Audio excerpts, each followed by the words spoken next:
నమస్కారం, welcome to I dream. ధర్మ మార్గం విత్ విజిత కార్యక్రమానికి స్వాగతం. ప్రస్తుతం మనతో పాటు ఉన్నారు ప్రముఖ ఆధ్యాత్మికవేత్త, శ్రీ విద్యా ఉపాసకులు, ఎంతో మందికి మంత్రోపదేశం చేసిన గురువుగారు. ఆయన మంత్రోపదేశం కోసం, ఆయన ఉపాసన శిక్షణ ఇవ్వడం కోసం ఎంతో మంది ఎదురు చూస్తూ ఉంటారు. ఇప్పటికీ ఎంతో మందికి ఆయన ఇప్పటికే మంత్రదీక్షను ఇవ్వటం జరిగింది. ఇప్పుడు వారితో మాట్లాడి మనం మంచి మంచి విషయాలు తెలుసుకునే ప్రయత్నం చేద్దాం. వారే గురు కరుణామయ్య గారు. ఇప్పుడు వారితో మాట్లాడిద్దాం. నమస్కారం గురుగారు. నమస్కారం. బాగున్నారా? బాగున్నాను. మీరు ఎలా ఉన్నారు? అమ్మదే వల్ల బ్రహ్మాండంగా అంతే. మీరు ఆ మాట అనగానే మాలో జోస్ వచ్చేస్తుంది. గురుగారు, ప్రతి ఒక్కరు కూడా అనుకుంటారు, అంటే భగవంతుణ్ణి ఎంతో భక్తితో పూజిస్తాము, మనసులో అంటే కోరికల కోసమే అని కాకపోయినా ఖచ్చితంగా భగవంతుడు ఉన్నాడు, మాకు ఆయన ఆ కోరిక నెరవేరుస్తాడు, ఆ కష్టం నుంచి గట్టెక్కిస్తాడు అని చెప్పి వేడుకుంటాం, చేయాల్సిన విధానం అంతా ఆచరిస్తాం. కానీ ఆ విధానాన్ని తీర్చే ముందు, మన సంకల్పం నెరవేర్చే ముందు అమ్మవారైనా సరే, స్వామి అయినా సరే చాలా పరీక్షలు పెడుతుంటారేమో అనిపిస్తుంది. నిజంగా అలా పరీక్షలు పెడుతుంటారంటారా? పరీక్షలు పెట్టి అవి పూర్తయిన తర్వాతే ఆ కోరిక నెరవేరుతుందంటారా? ఇది అంటే నాకు కూడా అనిపించింది పర్సనల్ గా చాలా సార్లు. ఇది వాస్తవం అంటారా? అసలు ఏంటి? మేము మామూలుగా ఆలోచిద్దాం, ఇలా హెవీ టాపిక్ ని చిన్నపిల్లల్లా ఆలోచిద్దాం. తప్పకుండా. ఆటో క్లాస్ చదివి వాడికి పరీక్ష పెడతారు. అవును. ఏబిసిడీలో ఏదో. అవును. పోస్ట్ గ్రాడ్యుయేషన్కి వెళ్ళి వాడికి పరీక్ష పెడతారు. ఆటో క్లాస్ వెళ్ళేవాడు మామూలుగా ఏదో హలో హలో అని దేవుని పలకరించి ఒక అగరబత్తి వెలిగించేవాడు అనుకోండి. నేను అమ్మవారిని ప్రసన్నం చేసుకోవాలి, ఆవిడ వల్ల నేను అశేషమైనటువంటి ఆధ్యాత్మిక జ్ఞానాన్ని పొందాలి, పుణ్య కీర్తిని సంపాదించాలి, ఇవన్నీ భావనలతో నేను ఉపాసన చేస్తే మరి వీడికి నిజంగా అటువంటి వాల్యూ, అర్హత ఉందా లేదా అని పరీక్షించాల్సిన ఒక సిస్టమ్ ఒకటి ఉంటుంది కదా. అవును. అంతే కదా. సో అర్హతను నిర్ణయించడం కోసం ఒకటి. రెండోటి, a person who takes difficulty as an opportunity is a saint, who takes opportunity as a difficulty is a normal person అంట. నాకు పరీక్షని ఎవడికి పరీక్ష పెడుతుంది? ఒక చిన్న విషయం, మా గురువు గారు నవావరణ పూజని శ్రీ విద్యలో చాలా కష్టమైన లాస్ట్ పూజ అనమాట. అది న్యాయంగా చెప్పాలంటే 16 గంటల పూజ. మా గురువు గారిని censor cut cut cut cut అని ఇది అక్కలేదు మనకు అక్కలేదని 4 గంటలకు కుదించారు. కుదించి మాకు ఇంకా నేర్పలేదు. నాకు ఒక పుస్తకం ఇచ్చే రోజు, సుబ్బు, నన్ను సుబ్బు అని పిలుస్తారు ఆయన, సుబ్బు నువ్వు ఇది రేపు చేస్తున్నావు అన్నారు. అప్పుడు కొంచెం యంగ్ ఏజ్ కదా, ఉక్రోషం వచ్చింది. కనీసం పూజ పేరైనా చెప్తారా, మాకు టీచ్ చేయడం మాట అటుండండి, పేరైనా చెప్తారా అని అడిగాను. ఇన్ని నవావరణ పూజ అంటారు, శంకరాచార్య వాళ్ళు పీఠంలో వాళ్ళు చేస్తారు. ఓహో, దానికి ట్రైనింగ్ లేదు, నేను చెయ్యాలి. అదే రేపే మళ్ళీ 200 మంది వస్తున్నారు, కామాఖ్య పీఠంలో నువ్వు చేస్తున్నావు. ఎంత పెద్ద పరీక్ష అండి. కానీ మా గురువు గారి ట్రైనింగ్ వల్ల, మా అమ్మ ఇచ్చిన ట్రైనింగ్ వల్ల,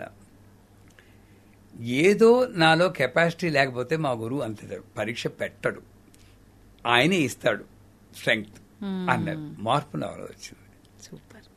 నేను చెయ్యాలి పరీక్షలా పెట్టుకోలేదు. నేను ఒక ఛాలెంజ్, ఒక అవకాశం తీసుకుని నేను ఎలాగైనా సరే దీన్ని సాధించాలని ఆ రాత్రంతా ఫిజిక్స్ కెమిస్ట్రీ చదివినట్టు చదివేశాను.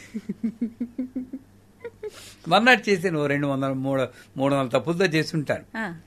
బట్ ఎలా చేసేవు అన్నది కాదు ముఖ్యం సుబ్బు, చేసేవా లేదా అన్నది ముఖ్యం, అది నేర్చుకోవాలన్నారు తర్వాత నెక్స్ట్ డే గురువు గారు. అంచేత పరీక్ష అన్నది లేకపోతే నీకు అసలు ఆ స్థితికి వెళ్ళడానికి వాల్యూ ఉందా లేదని ఎవాల్యుయేషన్ లేకుండా నువ్వు అక్కడికి వెళ్ళినా నీకు ఉపయోగం ఉండదు. ఇప్పుడు రామదాసే ఉన్నాడండి, రామదాస్ లైఫ్ మామూలుగా గుడి కట్టేశారు అనుకోండి, ఎక్కడైనా ఇంత గుర్తుంచుకోరు కదా. ఎంతో మంది గుళ్ళు కట్టారు. ఎందుకు గుర్తుంచుకుంటున్నాం? తానీషా అతను జైల్లో పెట్టి ఫాట్ పని కొట్టి, మరి అది పరీక్ష కదండి. పైగా ఈయనేమో పిలుస్తుంటే ఈయనకి దర్శనం ఇవ్వకుండా వెళ్ళి తానీషాకి దర్శనం ఇచ్చాడు. అక్కడ మళ్ళీ ఇంకో పరీక్ష.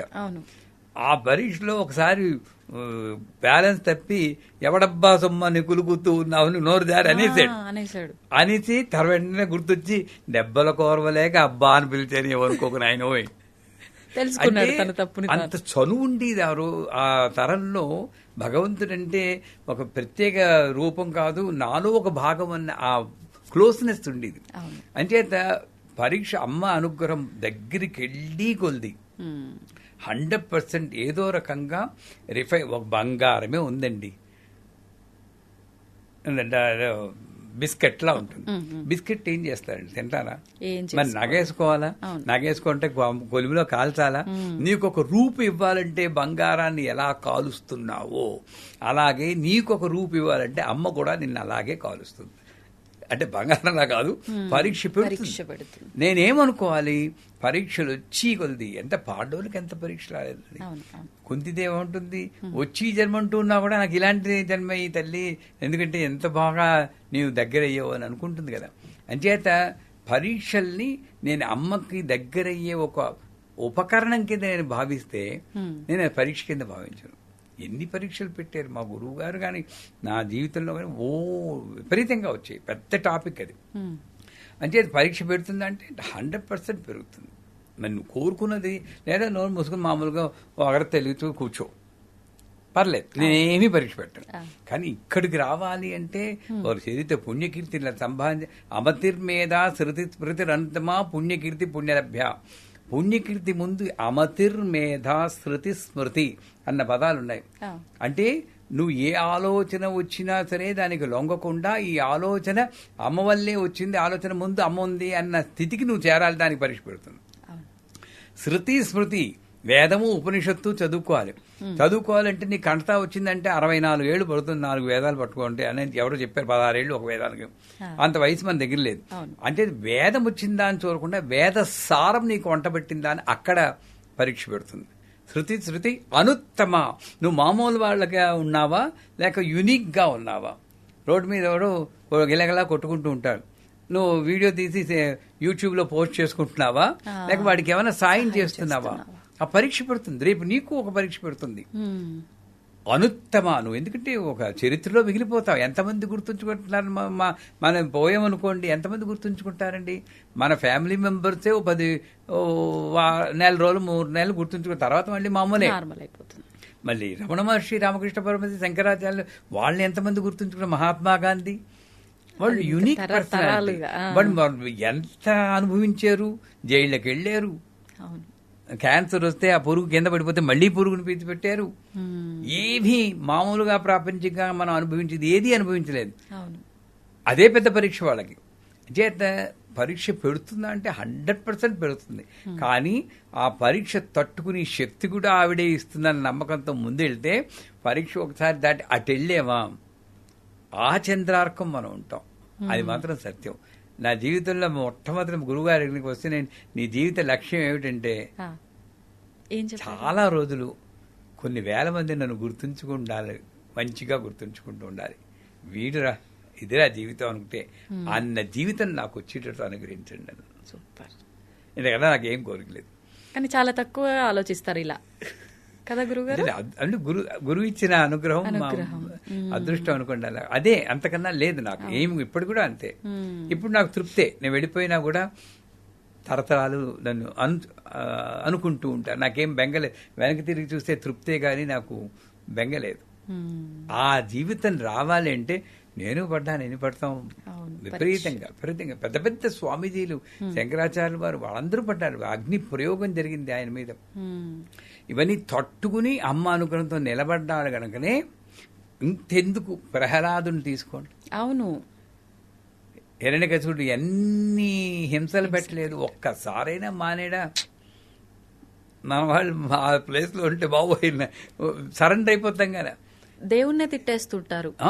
చివరికి ఎలాగా సినిమాలు చూపిస్తాడు, కిందకి పడిపోతూ ఉంటే ఆ నేల మీద టచ్ చేయదాకా పట్టుకోడు. అవును, అంటే ఎంత పరీక్ష అండి అది. మరి ఇతను భక్తుడని తెలుసు, అక్కడి నుండి పడేటప్పుడే పట్టేసుకోవచ్చు కదా.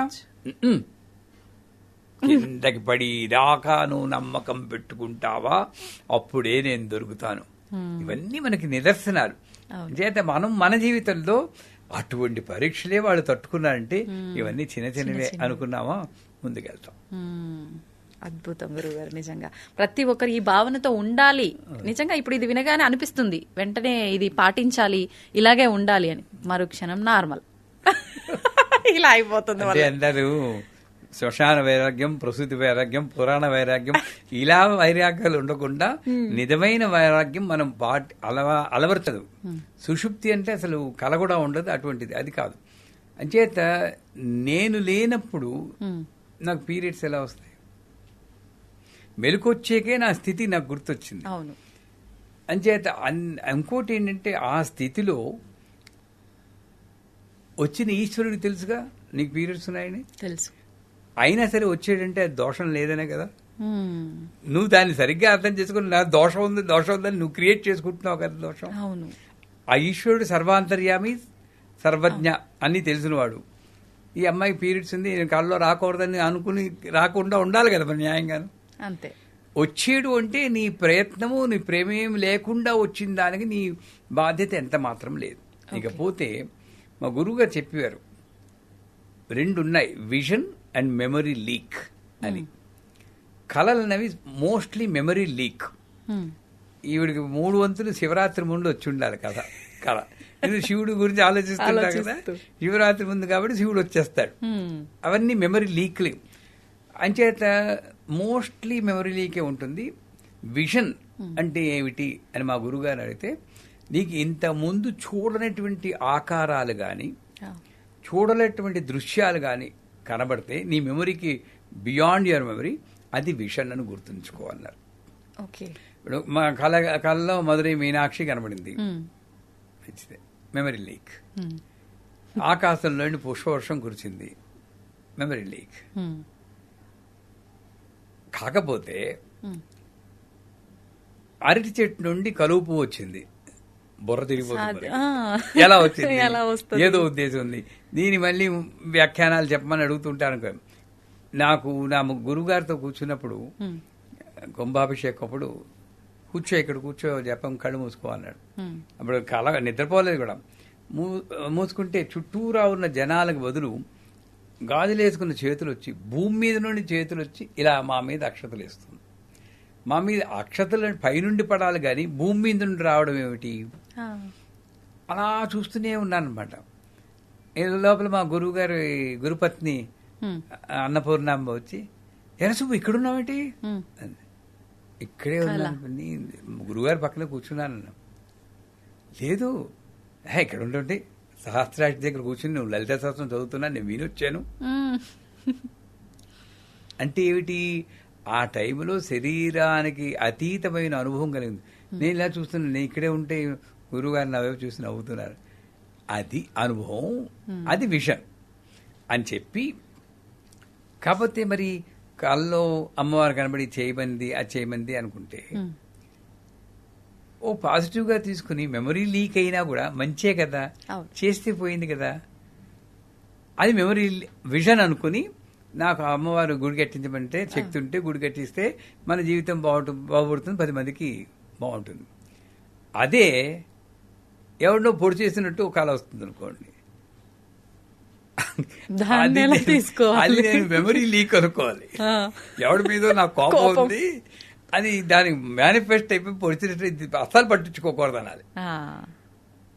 ఆ మెమరీ లేకని విజన్ కింద తీసుకోవాలి. దీన్నేమో అందుకే పీడకల్లని అందరూ అందరి దగ్గరికి వెళ్తూ ఉంటారు. స్వామి నాకు, మీకు కూడా చూడండి, ఒకప్పుడు దొంగాడెవడో ఇంట్లోకి వచ్చినట్టు మన అరవాలనిపిస్తుంది, నోరు రాదు, అరుస్తున్నాం అనుకుంటాం. అవునా కాదా? అంటే ఏంటి? మీ మెంటల్ స్టేట్ ని బట్టి ఆ కళ వస్తుంటుంది. పీడకలు ఇవన్నీ వచ్చినప్పుడు చాలాసార్లు చచ్చిపోయినట్టు వస్తుంది, మనమే చచ్చిపోయినట్టు వస్తుంది, లేదా గొప్ప కష్టం వస్తున్నట్టు, బస్సు కింద పడిపోయినట్టు కూడా వస్తుంది. ఇలాంటి పీడకలు నిజంగా మా గురువుగా చెప్తాను ఏమిటంటే, నిజంగా నువ్వు అనుభవించాల్సింది రాసి పెట్టున్నా నీ ఉపాసన వల్ల కలలో అనుభవించినట్టు చేసింది, అక్కడికి తొలగిపోయింది. ఇంకా అందుకే షిరిడి సాయి చరిత్రలో కూడా కలలో టీబీ వస్తుంది వాడికని ఒక చోట చెప్తారు. అంటే టీబీ అనుభవించాలి, నిజంగా అనుభవిస్తే సంవత్సరాల తరబడి దగ్గుకుంటూ కూర్చోవాలి. అలా కాకుండా వాడి నమ్మకం వల్ల, ఉపాసన వల్ల నిద్దట్లో కర్మ పూర్తిగా తీసేయలేడు. నిద్దట్లో అంచేత వచ్చి పీడకలన్నీ కూడా నా యొక్క కర్మ విశేషం చేత నిద్దట్లో అనుభవించేది థ్యాంక్ యూ అని అనుకుంటే గొడవ లేదు. దీన్ని పట్టుకెళ్ళి మళ్ళీ ఎవరి దగ్గరకు వెళ్ళిపోయి ఇది వచ్చిందంటే అగో పలానా హోమం చేసే అంటారు వాళ్ళు, డబ్బు ఖర్చు అవుతుంది, ఇవన్నీ అనవసరం నా దృష్టిలో. ఏదైనా సరే అమ్మవారు లేలేనండి, మంచి వచ్చినా చెడు వచ్చినా అమ్మవారు, మంచి చెడు లేవు, ధర్మాధర్మ వివిధిత. మంచి కళ వచ్చింది, విదిత గారికి పట్టు చీర కొనివ్వండి అని వచ్చింది అనుకోండి, కొనిస్తే పోలే మంచిదే చేస్తున్నారు కదా గురుగారు అయితే. అంతేగాని దాన్ని మళ్ళీ విశ్లేషణ చేసుకోవడం ఎందుకు? అవును. అదే ఒక పీడకలో చెడ్డకలో వచ్చింది అనుకోండి, అవి అవన్నీ లీక్లే, మెమరీ లీక్, ఏం పట్టించుకోకలేదు. ఎప్పుడో నిజంగా జరగాల్సింది నా అదృష్టం బాగుంది, కల్లో అయిపోయింది, నిజంగా అయిపోతే ఎంత ఘోరంగా ఉండని అమ్మవారికి థ్యాంక్స్ చెప్పుకోవాలి. పీడకలకి అమ్మవారికి థ్యాంక్స్ చెప్పుకోవాలి.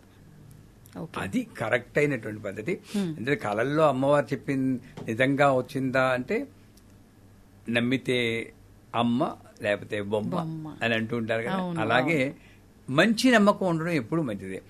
రేపు ఏమిటో గ్యారంటీ లేదని అన్ని వేదం అని చెబుతుంది ఉపనిషత్తు, కానీ నెక్స్ట్ వీక్ కలుస్తాను అయి ఏ ధైర్యంతో చెప్తున్నావు? పాజిటివ్ కాబట్టి. అలాంటి పాజిటివ్ యాటిట్యూడ్ తీసుకుంటే ప్రతి కళ మంచిదైతే మనం వెంటనే చేసుకుంటే శక్తి అనుసారం మంచిది. లేదా విపరీతంగా వచ్చిందంటే పర్లేదు నాది కాదు అనుకుని బ్రష్ ఆఫ్ చేసుకుంటే మంచిది. సూపర్ గురుగారు. అంటే మీరు చెప్పిన దానికి నాకు ఆల్రెడీ అంత క్లియర్ అయిపోయింది. బట్ ఊర్లలో ఎక్కువగా పెద్దవాళ్ళు చెప్తూ ఉంటారు, అంటే పెళ్లికి సంబంధించిన కళ వస్తే ఎవరికో ఏదో జరగబోతుంది అని చెప్పి, నీళ్లు కళలో వస్తే కూడా మనకి ఏదో శోకం అని చెప్పి, ఇలా చాలా రకాలుగా చెప్తుంటారు. అవన్నీ ఒక పెర్మిటేషన్ కాంబినేషన్ థియరీ.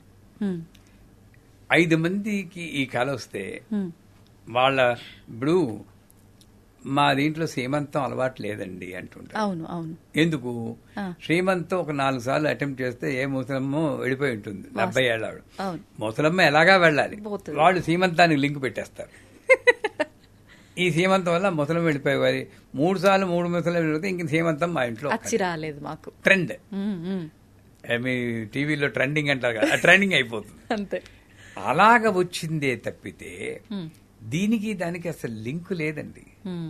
ఉండే స్వప్న ఇప్పుడు ఏంటి, ఒకవేళ అలా వచ్చిందనుకోండి, స్వప్న వారాహి అని ఘోరే ఘోరే టాటా స్వప్నం టాటా అని ఒక మంత్రం ఉంది. స్వప్న వారాహి మంత్రం చదువుకుంటే ఒకవేళ అలా వచ్చినా కూడా ఆ దోషం మనకి తగలకుండా ఉంటుంది. అది లేదు. ఒకవేళ ఆ ఫీలింగ్ ఉంటే మనం స్వప్న వారాహి మంత్రం చదువుకుంటే ఆ దోషం ఉండదు. సో అంచేత ఇది వస్తే జరుగుతుంది, అది వస్తే జరుగుతుంది. ఏమండి అంత ఉపాసన మనం చేస్తున్నామండి, అమ్మవారు వచ్చేసి నీకు